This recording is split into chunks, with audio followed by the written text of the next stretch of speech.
Recently, once again, China has moved on to cartographic aggression and renamed some of the regions which are there in Arunachal Pradesh in Chinese. And this again, it relates to your GS paper 2, that is international relation and specifically between India and China or Sino-Indian relationships, and also it details with or it relates to your GS paper 3, that is border security.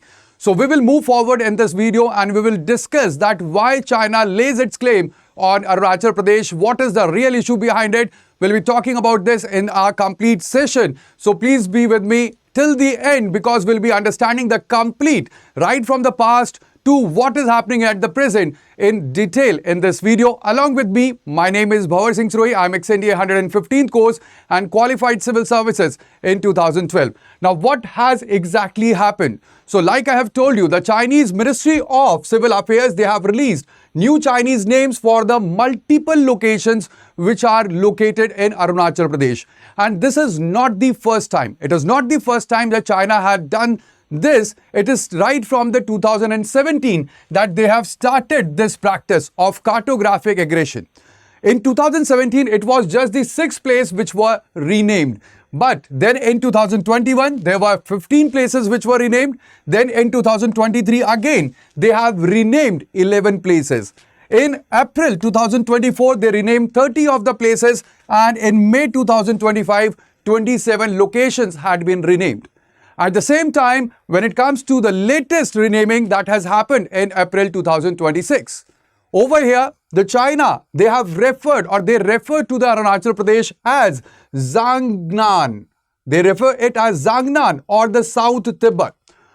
After the renaming of these places which are there in Arunachal Pradesh, India's Ministry of External Affairs spokesperson Randhir Jaiswal, he has issued a sharp rebuttal that says that the calling names or the calling of or renaming these different places, that moves is or this complete move is mischievous and fictitious as well.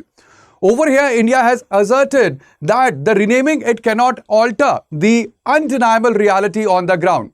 I just want to recall one of the instance when the same thing was happened or this was asked to the Minister of the External Affairs, and he said that if by renaming my house to a certain another thing, you think that you will have the claim on my house, so that is something that you are, living in another world.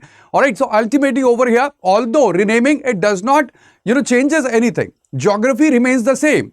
Arunachal remains the same. But again, this is something that is or that we have to move forward and we have to see in the another dimension as well. That why China does it and why China lays its claim over the Arunachal Pradesh. Now, at the same time, Ministry of External Affairs, they have warned that such actions detract from the ongoing efforts which are there or which we are moving forward to stabilize and normalize the bilateral ties which are between India and China.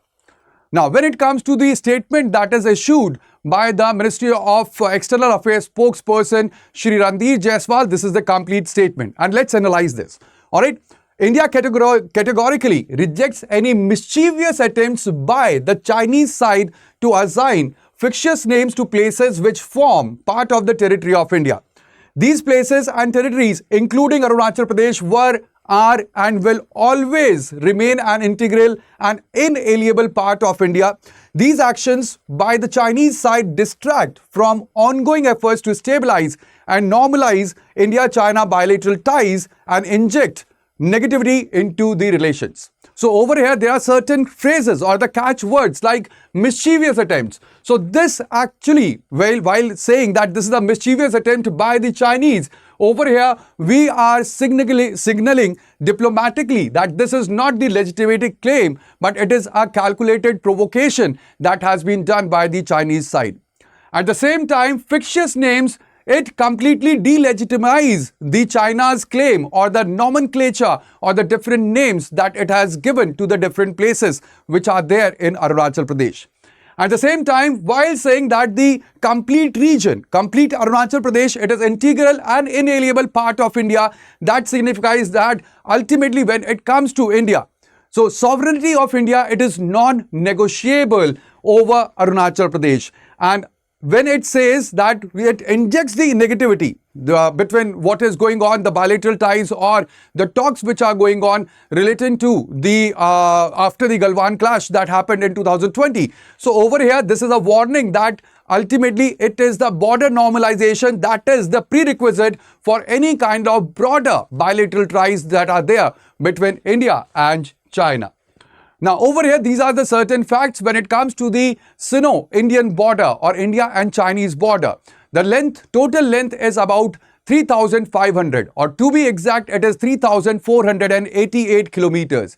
At the same time, when it comes to the area of Arunachal Pradesh, it is 83,743 kilometers. And it was in the 1914 that the border between India and China, that was at that point of time, it was India and Tibet, that was demarcated by McMahon Line, and it was during the Shimla Convention that this happened. Now, when it comes to 1962, there was a war that was between India and China, that is Sino-Indian War, and over in this war, China had occupied the Aksai and even the northeastern parts or the northeastern territories. But later on, it withdrew from Arunachal Pradesh. At the same time, it was in the 1914 where the border that Arunachal Pradesh shares with the China, that was delineated. And ultimately, this is where China rejects it and it calls that it is a colonial imposition. Arunachal Pradesh is the India's rising sun state that borders not just China, but along with China, it borders with Bhutan and Myanmar as well. When it comes to the post-Galwan, so Galwan clash happened in 2020, and after Galwan, disengagement talks are going on between both the nations at the corps commander level that is going on right now. When it comes to the strategic position of China, it terms Arunachal Pradesh as Zangnan or South Tibet since 1950s. Also, it uses the cartographic aggression. That is just after 2017. It started doing it after 2017 and it had done like 4 or 5 times afterwards. And this is where it uses maps to show Arunachal Pradesh and Aksai as its own territory. It uses or changes the names of the places which are there in Indian territory, and also there are new counties which are used as a soft power tools by the China. Simultaneously, they are building the Xiaokang. Xiaokang are basically the border villages which are being maintained and they are being developed by China inside the claimed territories. And recently also we have seen that they have set up a new county in Xinjiang province near the Indian border of Pakistan occupied Kashmir, that is a Senling county. I have spoken about this in today's the Hindu analysis. If you have not watched it, please watch the Hindu analysis every day at 9:30 a.m. on the same channel. Now, when it comes to the complete things that are going on, so over here what China does, or China is using this nomenclature to construct a historical legitimacy that it has over Arunachal Pradesh in the global discourse. But at the same time, when it comes to Indian Ministry of Affairs, so we firmly rejected the claims and we have reflected that it is the assertive diplomacy under the current foreign policy that we are following.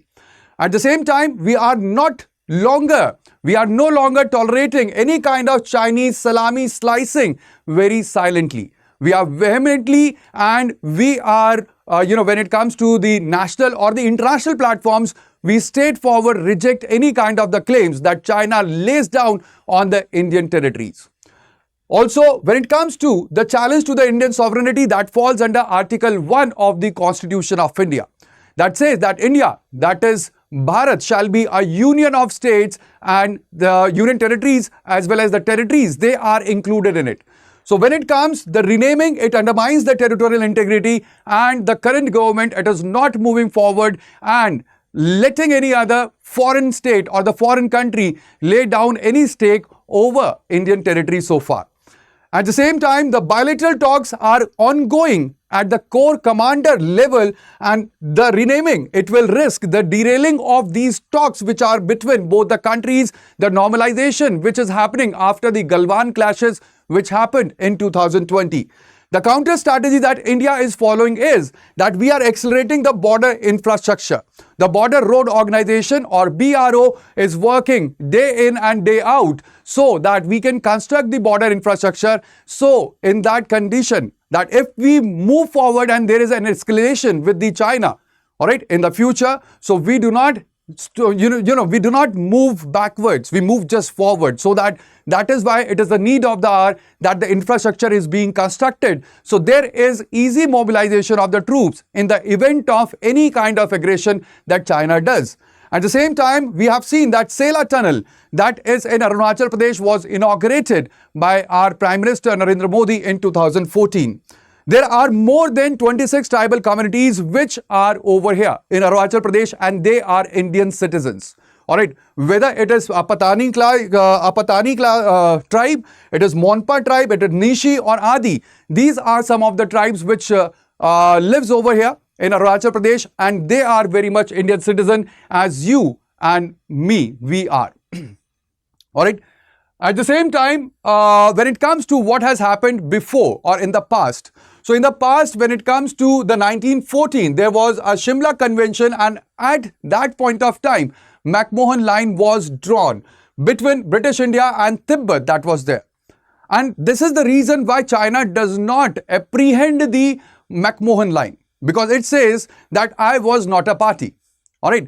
Later on, what happened in 1950 was that China, they have attacked the Tibet, and ultimately after attacking the Tibet, they have occupied, or they move forward and they captured the Tibet. Now, Tibet, afterwards, India has said that, okay, Tibet is now part of China. We have assented to it, that Tibet is now, it is a part of the China that was accepted by India in the global forum. LAC at that point of time, or the line of actual control, it became the direct India and China border. In 1962, both India and China, they fought a border war. There was a war that was fought between India and China. And in 2017, the China, it has began systematically renaming the various places which are there in the Indian territory. And also in 2020, there was Galwan Valley clash where 20 Indian soldiers, they were martyred. And over that point of time, the bilateral ties between India and China, they were at the historical lows that we had seen. Now, what is happening at present? In April 2026, the Chinese, they have renamed a batch of the locations which are there in Arunachal Pradesh, and India and China. There is a partial disengagement at the various friction points after 2020 that we have seen, after 2020 Galwan clash. The Sela Tunnel was opened in 2024, which is a strategic all-weather connectivity to the Tawang region in Arunachal Pradesh, and when we have inaugurated this, China had opposed the move or opposed the construction of the Sela Tunnel as well. We are also moving with VVP, or Vibrant Villages program. This program was launched in 2023 basically for the border area development and also for the development of the regions and the villages which lies in the border region. Also, when it comes to Ministry of External Affairs, they have issued the sharpest worded rejection of the calling moves, and they have called this complete move as mischievous as well as fictitious in the front or in the right in the face of the Chinese authorities. So that is why China, it considers the Arunachal as part of its own territory. But at the same time, Arunachal Pradesh is the integral part that is there with India, and it is of India. All right. So that is very important, that in Arunachal Pradesh is not part of the China, but it is part of India, integral part of the territory that we have in India. The Himalayas, they may be high, but at the same time, they are not insurmountable. This is a quote that was used by Jawaharlal Nehru, and I am reiterating the same through this lecture. Thank you very much, guys, for joining me over here. But at the same time, you can join me on my Telegram by just scanning this QR code or searching for me at the rate Bhanwar_StudyIQ. That will be all, but do not forget to leave a like, share this session with your friends, and also subscribe to our channel so that you do not miss any of the updates in the future. Thank you, bye-bye, take care, and Jai Hind.